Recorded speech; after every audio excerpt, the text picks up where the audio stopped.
Primero, ¿cómo la están pasando? Bueno, llegué yo. Bueno, para más o menos darles una idea, hoy vamos a estar hablando de lo que serían las primitivas, el if, then, else del código de alta performance. La idea es que esto es lo mínimo indispensable para después poder generar código arriba de estas técnicas, ¿sí? Eso lo vamos a dejar para el siguiente año si me invitan. Para darles más o menos una idea, nosotros venimos trabajando en alta performance desde hace múltiples años, o sea, más de 5. Corvallis se dedica pura y exclusivamente a software research, a investigación, y en particular en nuestro caso también, digamos, tomamos la responsabilidad de ser los Head of Research, o sea, en mi caso soy el Head of Research de RavenDB.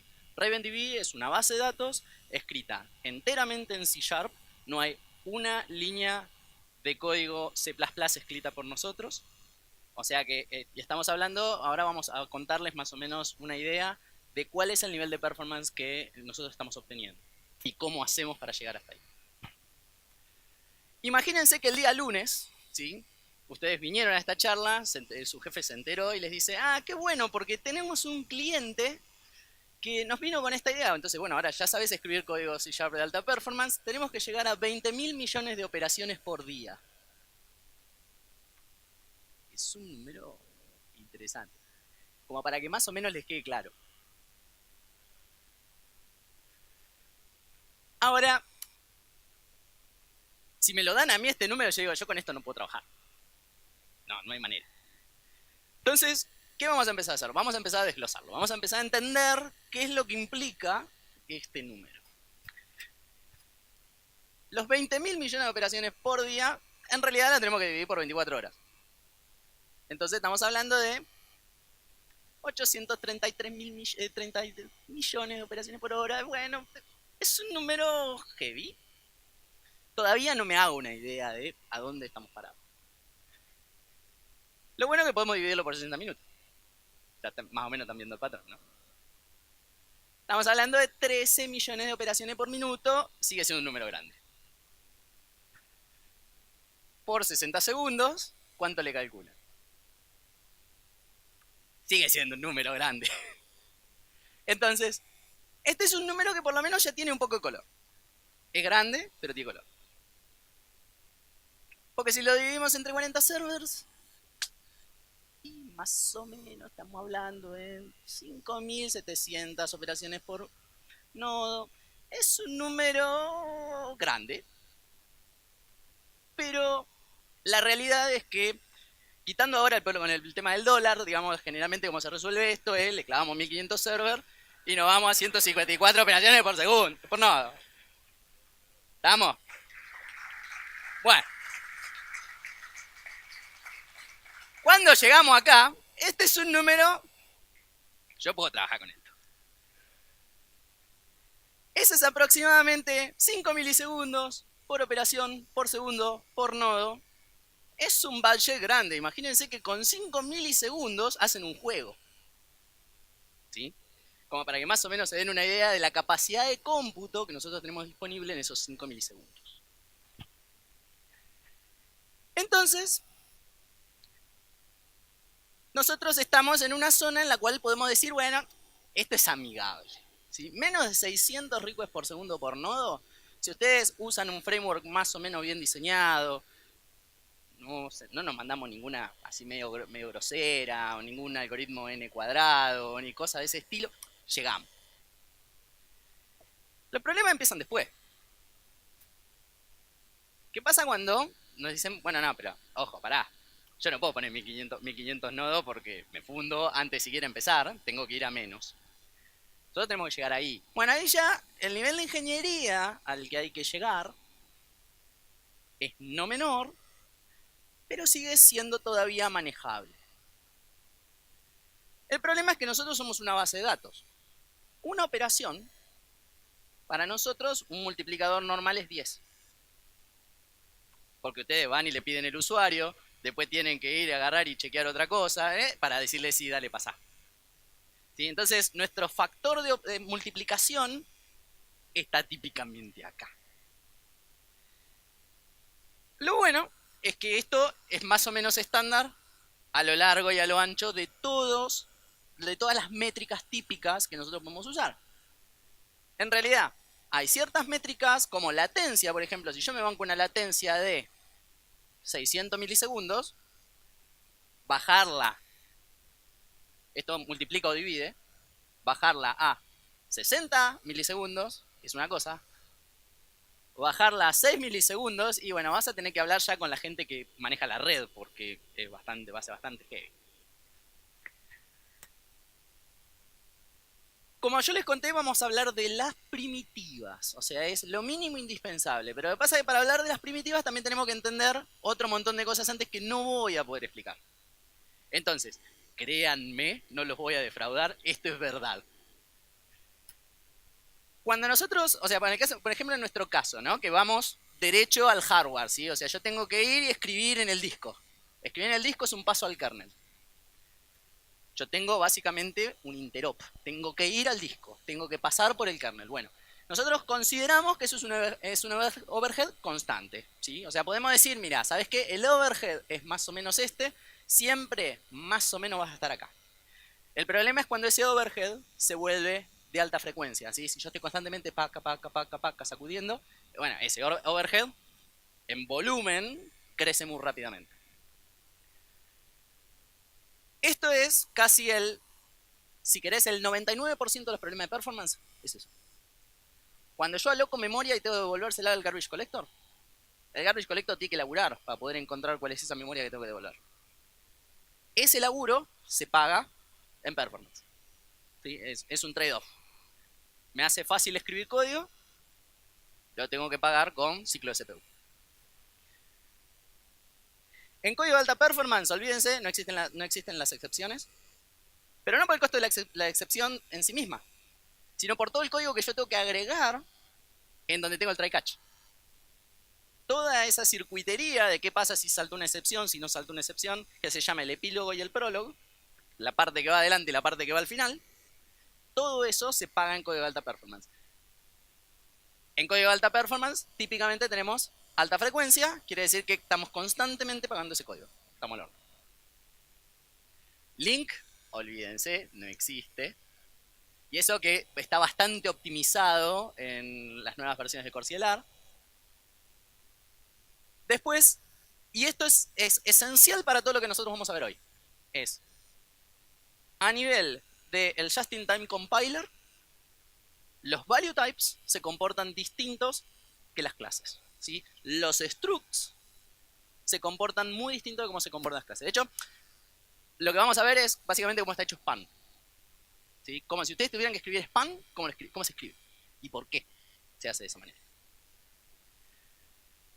Los value types están sujetos a tipos de optimizaciones especiales adentro del Just-in-Time Compiler. Y en alguna charla me han dicho, bueno, pero estás dependiendo de que sí, pero ya la gente de Microsoft usa esto dentro de la BSL. O sea, olvídate, esto no cambia. A lo sumo mejora. Y el código unsafe, o sea, ustedes usan unsafe en algún lado. Bueno, el código unsafe es unsafe por varias razones. Y entre ellas, que esto, o sea, que el decirle al garbage collector, che, flaco, mira, este pedazo de memoria no me lo toques, no me lo muevas de lugar, porque yo lo estoy usando en un puntero, en una llamada al kernel o lo que fuere, es caro. Por otro lado, hay un componente muy particular del Just-in-Time Compiler, que es quien genera, es quien toma el código IL, ¿sí? El compilador de C# genera código IL bastante directo, o sea, sin muchos pasos de optimización en el por medio, pero ese IL lo agarra el Just-in-Time Compiler y genera el assembler. Hay una particularidad, hay una sección del assembler específico que es el inliner, que es nuestro amigo en todo esto, que es el que dice, che, ¿sabes qué? Esto es muy chiquito, venga, ponémelo más adelante, ¿sí? O sea, no me llames la función, no me hagas la llamada función, clavame el código más arriba. Lo mismo que ustedes harían manualmente, bueno, pero hay un componente que se encarga de hacer esto.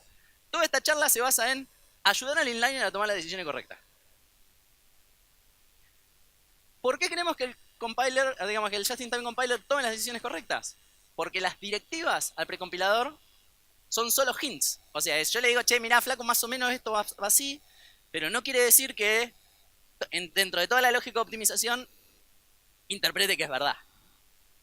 Entonces, muchas veces el trabajo es encontrar cuál es la lógica en el código para que esa optimización se active. Al evitar, ¿cómo se llama?, estos calls explícitos, o sea, esto de ir, y, o sea, hacer esa llamada, para aquellos que todavía se acuerdan algo de la universidad, y algunos que veo que todavía deben estar en la universidad, en arquitectura de computadora les muestran cómo se ejecuta la instrucción call. Bueno, la instrucción call elimina todos los registros, los saca del lugar, los pone en otro lado. Cuestiones ¿cómo se llama?, del procesador, pero eso tiene un costo. Eliminar los calls permite que optimizaciones propias del CPU se activen, como por ejemplo no tener cache misses, o sea, no decir, uy, esperame un cacho que este cachito de memoria no lo tengo que ir a buscar. ¿Sí? Y por el otro lado, ayudan a incrementar la localidad de referencia, ¿sí? Porque si ahora todo el código está junto, el procesador entiende que todo eso es un bloque. En contraprestación, aquel que llama y que recibe una función inlineada es más grande. El ser más grande también tiene sus contras. ¿Sí? Entonces, en realidad empiezan a aparecer efectos colaterales en todo esto, como por ejemplo, bueno, si hay código que no se va a ejecutar nunca, si tengo un evaluate false, y bueno, ya está, lo elimino. El just in time dice, por acá no vas a pasar nunca, chau assembler. Por el otro lado, si algo era una constante más abajo, o porque yo pasé una constante, esa constante empieza a subir hacia arriba y ahora es una constante. Y si es una constante, claro, le clavo el número y ya está. ¿Sí? No tengo que ir a buscar memoria, no tengo que hacer nada. Pero el problema es que todas estas cosas juegan juntas. Entonces, si nosotros no medimos, nos puede pasar que el código parece que es más rápido, pero es más lento.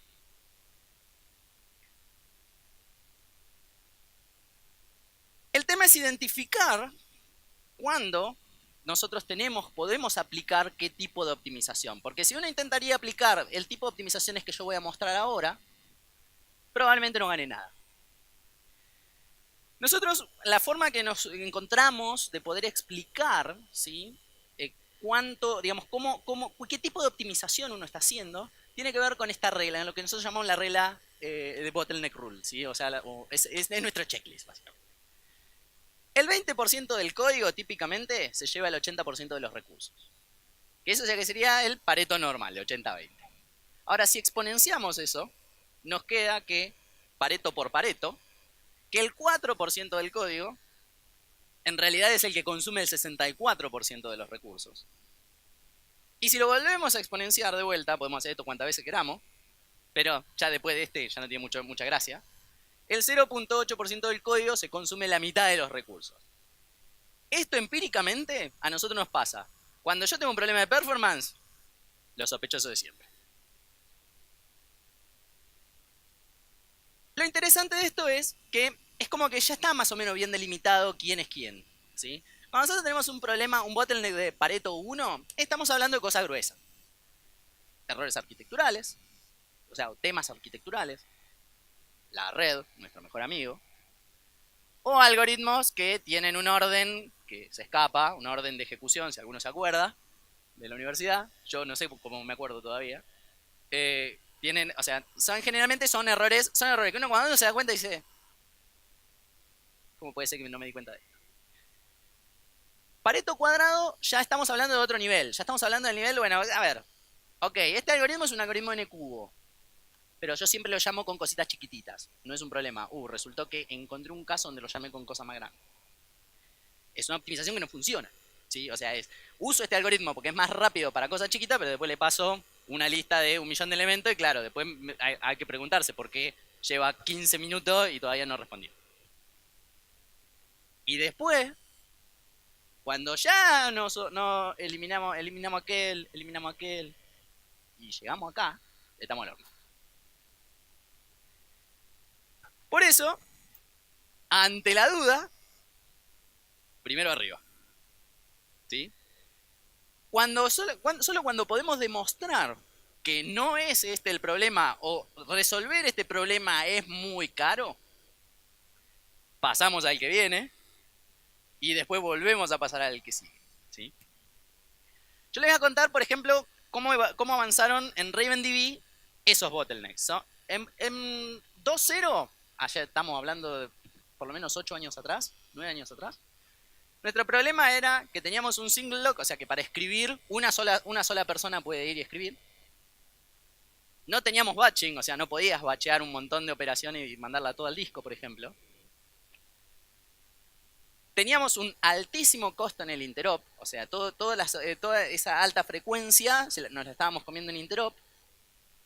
El hashing, o sea, agarrar un cacho de memoria y decir, bueno, el hash de este cacho de memoria es esto. Y procesar JSON. ¿Sí? ¿Qué hicimos? Fuimos a Raven 3.0.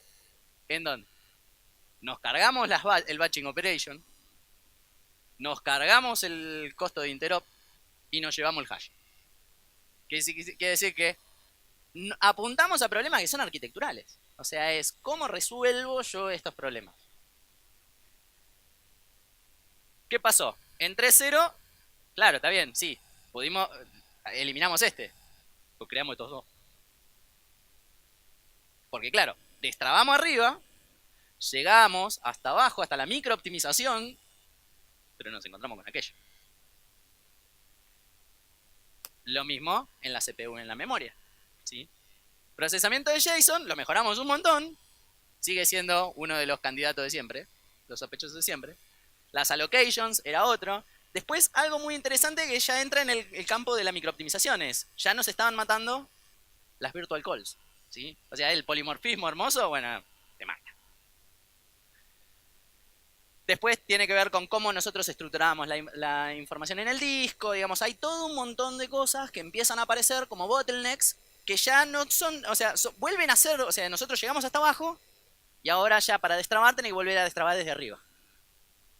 ¿Sí? Por eso nace, pero, y en el proceso sacamos 10x del camino crítico. Si estábamos en 600, nos fuimos a 6000. De 3.0 a 4.0 lo mismo. Bueno, ¿por dónde uno empieza? Por arriba. ¿Sí? A destrabar desde arriba. El proceso de 3.0 nos permitió entender cuáles eran los que estaban arriba. Entonces, ¿qué es lo que tuvimos que hacer? Rediseñar el storage de datos, performance first. Es apuntar a resolver, o sea, es ante la duda, primero performance, después el resto.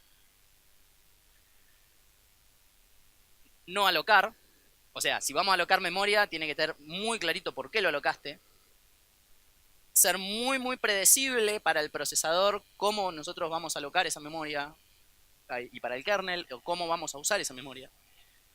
Mejorar los patrones de cómo escribo al disco y cómo saco data del disco. ¿Sí? Permitir que el sistema operativo se pueda adelantar a nosotros, o sea, hacerlo suficientemente predecibles como para que el sistema operativo pueda levantar, o sea, darse cuenta que nosotros vamos a pedir la siguiente página y vaya y la pida antes. Y si no, decirle. Y lo más importante de todo, eliminamos todos los virtual calls. Hoy no hay virtual calls en el Storage Engine. Entonces, de toda esta lista, en realidad nos concentramos en esto. Solamente eso. Ahora, hay un secreto en nuestro caso, ¿sí? En nuestra estructura arquitectural, que es muy simple. Nosotros servimos request. Entro request, resuelvo, devuelvo información. That's it. Un request empieza y un request termina. Así tan tonto como suena, es el secreto de todo. ¿Por qué? Porque todo lo que pasa dentro de ese request. Si yo aloqué memoria, esa memoria sirve para ese request, pero sirve también para el request que viene. ¿Sí? Y estos son lo que yo digo los sospechosos de siempre, ese 0.8 o 4.0, digamos, por ciento, eran estos muchachos. String allocations, y me animo a decir con total seguridad que el 99,9%, por no decir el 100%, de los sistemas tiene este problema.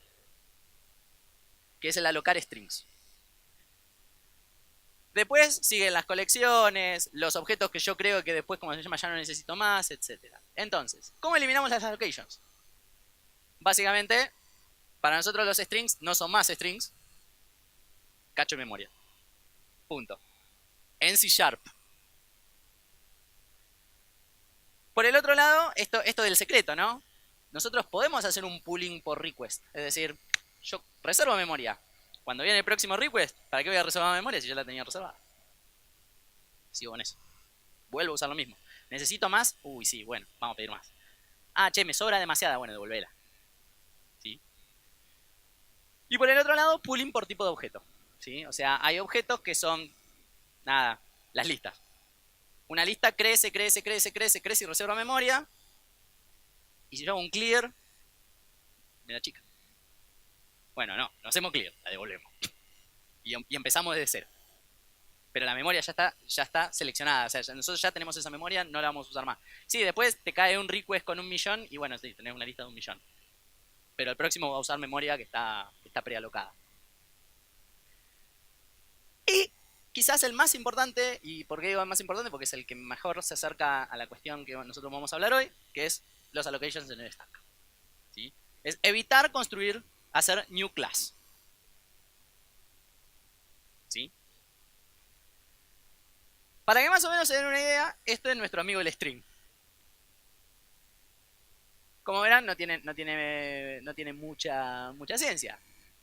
Tenemos los flags del string, el tamaño del string, el cacho de memoria del string y el tamaño real del string, ¿sí? O sea, tengo alocado 1 mega de memoria, pero estoy usando 10 bytes. Eso está ok, ¿sí? Pero este tiene un problema no menor. Ah, by the way, ¿suena familiar esto? ¿Alguien vio esto alguna vez? Es lo mismo. Si ustedes van a internamente cómo está implementado esto, es exactamente lo mismo. Pero a nivel del runtime. El problema es que nosotros no podemos hacer esto todavía. ¿Sí? Esto no es legal. Hoy. Va a haber, digamos, con C# 7.3 va a haber algo más o menos cercano, que es el Unmanaged Constraint, pero todavía así todo es más limitado. El problema es que esto ocupa 36 bytes en el stack. Imagínense si nosotros estamos pasando esto en el stack constantemente durante una cadena de 10 métodos. 36 por 36 por 36, 360 bytes. No es negocio. Y hacemos eso en alta velocidad. Entonces, nos preguntamos, ¿cómo harían los muchachos de C++ para resolver este problema? ¿Qué se les ocurre? Por referencia, estamos cerca. Porque en realidad es como venimos resolviendo todos los problemas en Computer Science desde hace 60 años, que es un nivel más de indirección. Entonces, básicamente, ¿qué es lo que hicimos? Le clavamos un puntero. ¿Sí? Entonces, en realidad, lo que empieza a pasar es que, bueno, ok, esos 36 bytes en realidad ahora se convirtieron en 8 bytes, que es el puntero. Nosotros tenemos un montón de lógica de cómo se accede al puntero, si el puntero es válido, si no, pero en realidad el storage real que se pasa en el stack es 8 bytes. Y esta es la primera primitiva. La primera primitiva es que nosotros podemos externalizar el estado en otro lado para solo pasar estos 8 bytes y solo traficar esos 8 bytes. Ahora, la pregunta ¿es esto verdad? ¿Cómo pasa esto como parámetro en el código real? Porque yo dije, sí, pasan 8 bytes. ¿Es verdad que pasan 8 bytes? Entonces supongamos que tenemos esta versión achicada de nuestro byte stream, que es lo único que tiene es el puntero a un byte, ¿sí? Que es equivalente, o sea, decir el puntero a un tipo o el puntero a un byte es exactamente lo mismo. Y lo que hacemos, básicamente, es escribir este método. Usando un long, obtenemos este hacer. Traducción rápida, tenemos copiar el contenido del registro al RCX, llamar al método, copiamos del RAX, que es la respuesta, digamos, de un método, al RCX, y llamamos al writeLine. Simple, directo. Esto ya tiene un colorcito un poquito más complicado, porque estamos creando un byte stream. que tiene un puntero. Estamos llamando a esa misma función y estamos escribiendo el long de ese puntero. ¿Cuántos de acá piensan que el código este es igual al anterior? ¿Nadie? Bueno, el código que se emite para este tipo de código es exactamente igual al byte. ¿Sí? Por eso digo, esta es la primera primitiva. La primera primitiva es nosotros podemos pasar cosas que si tienen cierto tamaño, el generador de código no le importa. Es todo una mentira, digamos, de C#. Cuando nosotros vamos al generador de código, al generador de código no le importa. Esto es un valor que está en un registro, pasa derecho y va derecho. Como ambos son iguales, ¿sí? Empiezan a aparecer cosas raras. ¿Ustedes qué qué les estoy diciendo yo acá? Que los tipos no existen. Que cuando nosotros vamos más abajo, cuando nosotros vamos a escribir código C# de alta performance, no nos preocupan los tipos que estamos usando, sino cómo los estamos usando. Entonces aparecen estas cosas. ¿Quién ha programado en C++ por acá? ¿Tenemos algún loco? Tenemos unos cuantos, vamos. De los que trabajaron con C++, ¿quiénes trabajaron con templates? ¿Quiénes escribieron un template alguna vez? Tenemos uno allá al fondo. Bien, muy bien. Bueno, lo que les voy a mostrar es cómo escribir templates con restricciones. No son Turing completes, pero en C#. Esta es la segunda primitiva. Como yo les comenté al principio, dije, créanme, cuando nosotros tenemos structs, el just-in-time compiler hace un tratamiento especial de esos structs. Entonces, por lo tanto, son sujetos a optimizaciones que no existen para los tipos de referencia. Le hace las clases. Entonces, nosotros podemos agarrar y decir, este struct tiene una interfaz.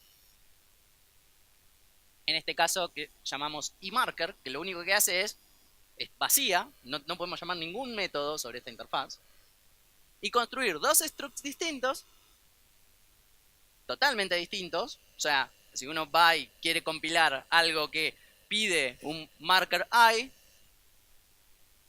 y un marker J, y no van a compilar en C#, pero sin embargo, para el just-in-time compiler, yo puedo escribir una cosa así. En donde, básicamente, lo que estoy haciendo es escribiendo un método que es genérico, tiene un tipo T, donde le estoy diciendo al tipo T, che, implementa esta interfaz. Y adentro le estoy diciendo, che, mira, si la interfaz es marker I, retórname I. Si no, retórname J. ¿Qué creen que pasa? Si yo llamo esto.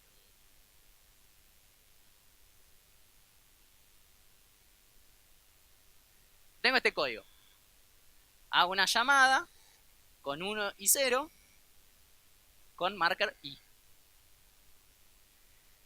Punto más importante es, al just-in-time compiler no le importa esto. Eso existe solo en el entorno de C#. Para el just-in-time compiler lo que pasa es esto. Me llamaron a method marker I. Entonces lo que termina pasando es que todo esto desaparece. Porque es código no usado. Uno evalúa true, por lo tanto el resto evalúa false, no va a existir nunca y se elimina. Literalmente, desde el assembler. Uno va al assembler y no existe. Si nosotros hacemos el mismo ejercicio, me imagino que ya a esta altura ya se dieron cuenta por dónde viene la mano. Desaparece esto. ¿Sí? A ver, la pregunta que surge inmediatamente es ¿por qué quiero hacer yo esto? ¿Sí? Para aquellos que vienen del mundo de C++, que había unos cuantos, Ustedes ya tienen la respuesta, no necesitan que yo se las cuente. Ahora, para aquellos que no trabajaron nunca en C++, porque con eso evitamos las virtual calls. ¿Se acuerdan que las virtual calls eran un problema? Bueno, con esto las evitamos. ¿Por qué? Porque Just in Time Compiler siempre sabe dónde tiene que llamar. Ya no hay una, che, no, pero no, es esto. Quien emite la primera llamada de la cadena, en donde dice, este T es marker I, de ahí para abajo es siempre I. No importa cuántas líneas de tipos T yo llame, ya se sabe desde ahí que es I. Entonces yo puedo ir cortando, ir hachando, o sea, el Just in Time Compiler puede ir hachando todas las zonas a donde, si no sos I, no vas a llegar. Si, aparte, si hay constantes en el medio, también pasa lo mismo. Ah, pero esto es una constante porque viene de arriba. ¿Qué quiere decir? Que si yo en el struct pongo un método que devuelve una constante, es una constante. Para el just in time es una constante, no veo nada más, no veo método, no veo nada. Esto es un número, pum, número. Hago un move de un número. Y cuando tenemos condicionales invariantes, cosas que no varían, que es esto de a lo largo de la cadena, no varían. Entonces el just in time puede aprovechar que eso no varía y no necesita ni siquiera hacer una, o sea, más allá de que la CPU es muy rápida y es muy buena para predecir comportamiento de los branches, siempre va a ser mucho más rápido no tener branch. Porque no tenés ni que preparar los registros, ni ejecutar la instrucción, ni nada. Hasta acá ustedes dicen, che, ¿y esto para qué me sirve? ¿Dónde lo pongo? Yo ahora les voy a mostrar el ejemplo más sencillo, que es cómo hacemos, por ejemplo, un object pool. ¿Quién de acá no usó un object pool alguna vez? 1, 2. Bueno, nada, vamos bien. Qué suerte que tuvieron de no tener que llegar hasta un object pool. Un object pool es casi, te diría, la primitiva de si nosotros queremos eliminar el consumo de memoria, o sea, bajar el consumo de memoria, lo primero que hacemos es reusar objetos. Reusar objetos implica un object pool. Te diría que el 80% de los casos, el Pareto, el 80%, lo podés resolver con un object pool. Excepto que trabajes con strings. Ahí ya la cosa se pone más peluda. En este caso lo que tenemos es un object pool de T, esa es conocida, ¿sí? El object pool genérico. Pero nosotros acá le agregamos un par de cositas más. ¿Qué son estos? Marcadores. Que pueden tener métodos o no, es irrelevante, pero son marcadores. ¿Por qué son marcadores? Porque son structs. ¿Sí? Entonces, básicamente, lo que podemos hacer es la tercera primitiva, que son extensiones con cero costo. Nosotros podemos generar extensiones de un objeto que no tienen costo de runtime. No solo no tienen costo de runtime, sino que aparte permiten que el Just in Time Compiler optimice mejor eso. O sea, no solo que no son, o sea, tienen costo negativo respecto de a no utilizarlo. En este caso, básicamente lo que dijimos es, bueno, te vamos a pasar un func allocator, que se imaginan que es lo que tiene, ¿no? Es un método que retorna un new. Es muy simple. En donde acá vamos a crear del func de t, que es el factory, un func allocator, ¿ok? Bien simple, directo, sin mucha vuelta. Noten eso de ahí. ¿Cómo se usa? ¿Es muy distinto de los object pool que usaron genéricos? No. Es bien directo. Ahora, si nosotros creamos un allocator un poco más interesante, ¿sí? O sea, es eso mismo, pero en vez de usar un func, ahora lo que decimos es, mira, ¿sabes qué? No, pero porque yo sé que este objeto en particular, quiero llamarlo, o sea, quiero hacerlo, bueno, creo un allocator específico para ese objeto y lo resuelvo acá. Pero fíjense el detalle, ¿sí? Esta es la diferencia de tiempo de ejecución de las dos variantes. La variante usando el factory, 84 instrucciones. La variante usando el new, 57 instrucciones. Ahora, Ustedes me tienen acá enfrente y deben estar pensando, ¿vos me estás diciendo que me tengo que preocupar por 27 instrucciones por operación? Les veo la cara. Bueno, vamos a hacer el mismo ejemplo con otro tipo, un diccionario. ¿Sí? ¿Se acuerdan? ¿Conocen el eQuality Comparer? Cuando le clavamos cualquier otra cosa, bueno, tenemos que implementar el eQuality Comparer, lo cual es todo un tema. Imagínense que yo ahora le digo, no, pero ¿sabes qué? Ese eQuality Comparer es un T-Comparer, donde T-Comparer implementa eQuality Comparer de TKey. Hasta ahora no hice nada.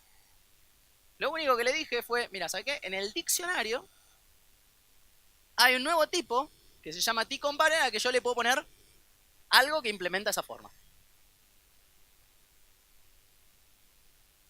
Si yo le pongo eQuality Comparer de TKey, es el diccionario. ¿Sí? Pero resulta que yo ahora implementé esto. Numeric Equality Comparer. Ahora agarro un long, otro long, obviamente de long. Y ahora agarro un long, otro long, hago el igual. Le digo al compilador, che, ¿sabes qué? Esto inlineamelo, hint. Y el get hashcode, lo mismo. Inlineamelo de paso, ya que está. ¿Quién cree usted que gana? ¿Quién cree que gana el 1? ¿Quién cree que gana el 2? Tenemos uno por allá. ¿Quién cree que gana el 3? Che, no apostaba. Como apostadores no, nos morimos de hambre, ¿eh? Bueno, resulta ser que la versión 2, que es esta, utiliza 70.000 instrucciones contra 100.000 contra 164.000 que es nuestro amigo el diccionario. O sea, acá hice una trampita. Este aparte es un diccionario más rápido. Está optimizado. Pero así y todo, la media es de 9 nanosegundos a 4 nanosegundos. Perdón, microsegundos en este caso. Que es más o menos la relación entre 84 y 57. 20 y tanto por ciento. Para que se vea gráficamente, quede bien clara la distancia. Esta es por qué sí me importan esas 27 operaciones. Que es qué pasa cuando tengo alta frecuencia. Cuando tengo alta frecuencia hago 13 millones de llamados. 13 millones de llamados acá. Estamos hablando de 1,5 segundos contra 5 segundos. Es un número. Es un 325X. Imagínense si ustedes llegan a la oficina el día lunes, ¿sabes qué? Me inspiré el fin de semana y ¿te acuerdan que viste que teníamos este problemita con el server? Sí, lo mejoré en 3X. La cara del jefe, ¿cuál es? Eso es lo que estamos hablando acá. O sea, literalmente es una línea de código. Es solamente decirle al Justin Darwin, compile, che, flaco, pero si me compilas mejor. Está bien, tenemos que hacer un montón de laburo para que compile mejor. Pero la idea es esa. Me estoy quedando sin tiempo y quiero terminar de mostrarles todo. Entonces, el tema este es que, igual así todo, hay situaciones que son cada vez más complejas. Por eso es que yo les voy a contar el if then else, poner el for the while, pero después para cuando uno tiene que construir encima de eso, digamos, tiene que hacer diseño. Si uno quiere hacer la clase, la cosa se complica un poco más. Por ejemplo, en este caso, nosotros vemos este doDispose que está acá. Si el T es un struct, esto, ¿a qué evalúa? Bueno, el problema es que eso no es tan fácil de deshacer. ¿Sí? ¿Por qué? Porque si el JIT no puede saber que es una constante a menos que T sea un struct. Y si es, incluso siendo un struct, hay casos en los cuales tampoco puede llegar. Este es un caso similar. En un caso similar en el cual, bueno, tenemos un eviction policy, o sea, básicamente es si voy a tirar el objeto o no, me lo voy a quedar en el object pool o lo tiro, en donde básicamente lo que digo es, che, ¿sabe qué? Si se da esta condición, ¿sabe qué? Tíralo. tirarlo quiere decir que aparte tengo que disposearlo si es disposeable. Ahora, tengo que pasarlo como referencia. Yo tengo este can_evict. ¿Puedo boletear este objeto o no? Porque puede ser caso que no pueda. Se pueden dar los casos. Hay uno que es, sí, tiralo siempre. Cuando me quedé sin espacio, tiralo siempre. Y hay otro que es, no, ¿sabes qué? No me lo tiré nunca. No quiero que vos tires objetos, porque estos objetos son súper caros. Cada vez que tengo que levantar uno de estos me lleva un segundo. No me importa que lo que hagan, no tires nada. Uno retorna true y el otro retorna false. Entonces, en el método de arriba, ¿qué es lo que nos pasa? Bueno, cuando se llama al can_evict, puede pasar dos cosas. Si evalúa true, quiere decir que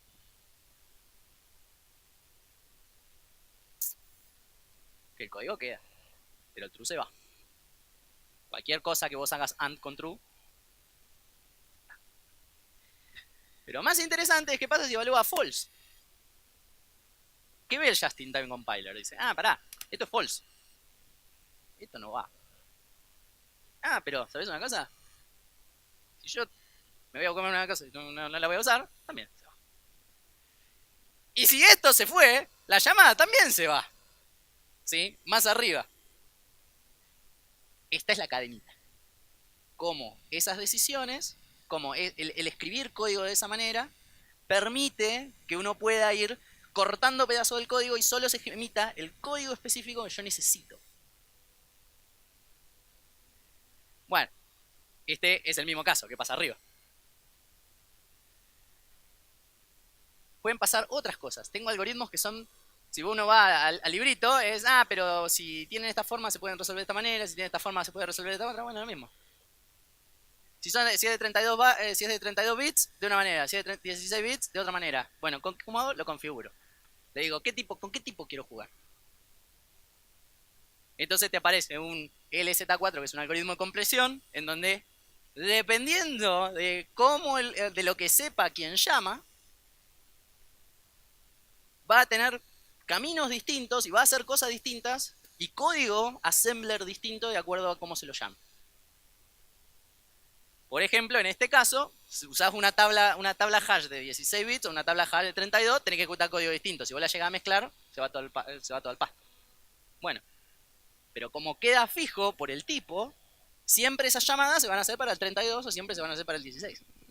Entonces siempre se va a ejecutar o un código o el otro, o en este caso, che, flaco, si no me pasaste ninguno de los que yo conozco, chao. Not supported. Te levanta una excepción. El tipo que intente llamar va a levantar va a levantarle instantáneamente. El único assembly que se va a emitir ahí es throw exception. Aparece el concepto de facade con estas primitivas. Estas son los primeros, digamos, pasos a algo ya de un nivel un poquito más alto. Yo tengo todo esto, ¿no? Tengo algo que me permite escribir en un buffer. Pero yo no sé qué tipo de buffer tengo. Yo puedo tener un buffer que es memoria, puedo tener un buffer que es un stream. Imagínense si yo tengo que escribir código más arriba, dependiendo de si es una cosa o la otra. ¿Qué es lo que tengo? Un bruto if. Si es esto, escribí esto. Si no, llamarlo de otra manera. Nosotros acá definimos un marcador im and manage write buffer, que aparte encima tiene métodos que puedo llamar estandarizados.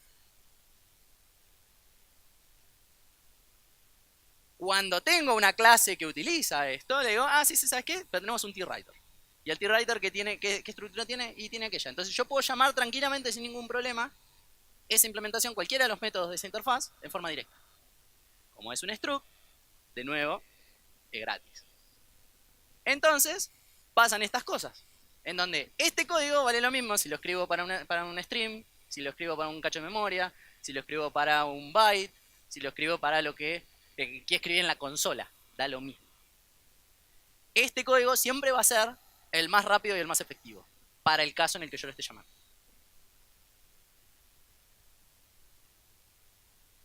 Y después acá aparece la primera que hablamos, que es, bueno, esconder, como concepto, es esconder referencias adentro de otros structs. En este caso es una página. Una página está compuesta por un pedazo de memoria, que siempre tiene tamaño fijo.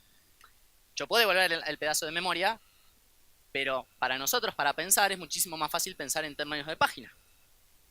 Y aparte, dentro de la página, hay un lugar en la página donde hay un header que tiene un page number. Entonces directamente expongo el page number.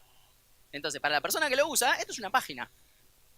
Para mí, adentro, esto es un cacho de memoria. Y para el Just-in-Time Compiler, esto es un cacho de memoria. La pregunta es, ¿todo este laburo vale la pena? Bueno, la respuesta mala acá es que para el 99,9% de la gente no, porque los bottlenecks están más arriba. Pero el problema es que cuando vos te deshiciste de los bottlenecks que estaban más arriba y todavía no te alcanza, no te queda otra que bajar acá. Al bar. Este es un ejemplo de lo que nos pasó a nosotros, usando estas mismas técnicas. Empezamos, estamos hablando de 506 minutos. Me están corriendo. Lo bajamos a 191. Esto es poquitito más de 2 minutos. Lo volvimos a bajar más cerquita a los 2 minutos. Y lo volvimos a bajar por debajo de 2 minutos. Estamos hablando de algo que eran alrededor de 10 minutos, casi en 2 minutos. Componentes core de una base de datos. Son 6.6x. Y esto se hizo en una semana. Solamente con 3 o 4 lugares usando esta técnica. Entonces, lo importante es, ¿se pueden usar todas estas cosas? Sí, se pueden usar, solo donde justifique. Primero tenés que arreglar todo lo que viene arriba, pero una vez que arreglaste lo que viene arriba, sí se pueden usar. De hecho, el código de Core CLR está lleno de estas cosas si quieren ir a mirar. Y todo esto, así como se ve, permiten hacer cosas muchísimo más complejas arriba, ¿sí? O sea, esto es el if then else. Bueno, y para finalizar, no los molesto más con Assembler. Los bottlenecks, lamento comentarles, no van a desaparecer. Solamente se hacen más difíciles de arreglar. ¿Sí? Por ejemplo, nosotros estábamos acá y ahora nos metimos acá.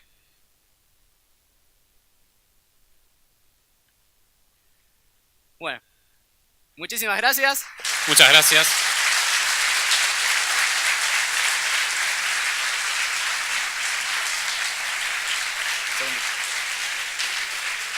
Les dejo una listita de cosas que si les interesan estos temas pueden ir y empezar a... Empiecen por acá. O sea, no traten de meterse de golpe porque si no se van a estrolar.